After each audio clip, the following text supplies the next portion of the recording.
I remember the moment so vividly, I can almost hear the echo of her voice in the hallway.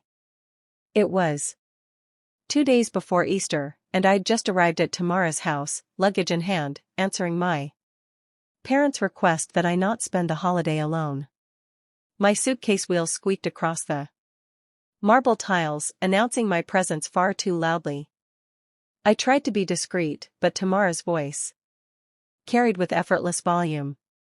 "She won't fit in, Mum. Lena's just too poor for my circle." The casual, almost bored way she said it stunned me more than the actual words. I paused in the doorway, breath caught in my throat, and for a second I wondered if she even realized I could hear her. But she did.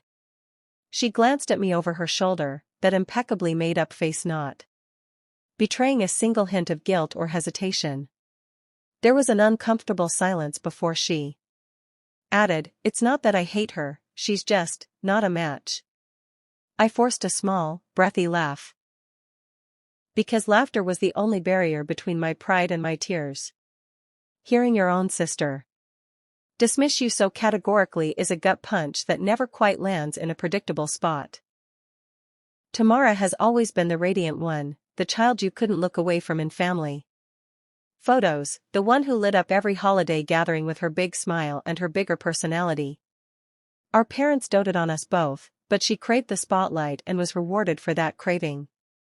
Dance recitals, beauty pageants, early modeling gigs, she soared in every social realm, while I stayed tucked quietly in the background, reading books or tinkering with puzzles. People often described me as the shy one, or the studious one, and Tamara reveled in being the it girl. Her world sparkled with likes, hashtags, and designer labels, while mine was built on silent observations and private joys. Over time, her flamboyant lifestyle grew only more extreme, feeding off social media's endless appetite for curated perfection. She excelled at her PR job.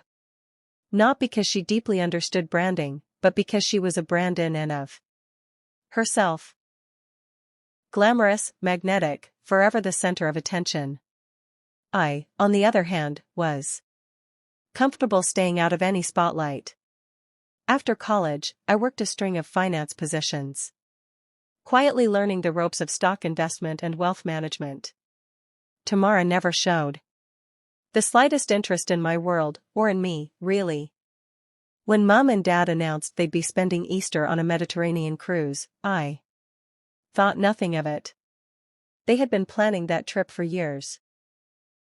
But then Mom called me, voice soft with concern, telling me she didn't want me alone for the holiday. "You and Tamara should spend it together," she said gently, as if this were the most obvious solution in the world. Immediate reaction was to protest. I knew how Tamara felt about having her dowdy sister around. But Mom's logic was, we're both grown adults, we share the same city, and families should be together for special occasions. When she insisted, I let out a resigned sigh and said I'd consider it. Before I could even call Tamara, though, I got a text message from her. "Mum is giving me no choice. You can come if you want. I'm having a few friends over for brunch. Dress presentably." That was it. No smiley face, no warmth, just a directive. Yet somehow, I convinced myself that once we were together, maybe we'd laugh about old times. Perhaps my presence wouldn't be such a nuisance.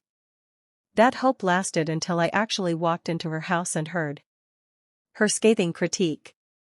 After overhearing her conversation with Mom, I quietly slipped upstairs to the guest room. I shut the door, sitting on the edge of the bed, replaying her words in my head, "She's too poor for my circle." My first reaction was disbelief, a hollow sort of shock that reverberated in my chest. But soon, hurt replaced shock, followed by an overwhelming urge to escape.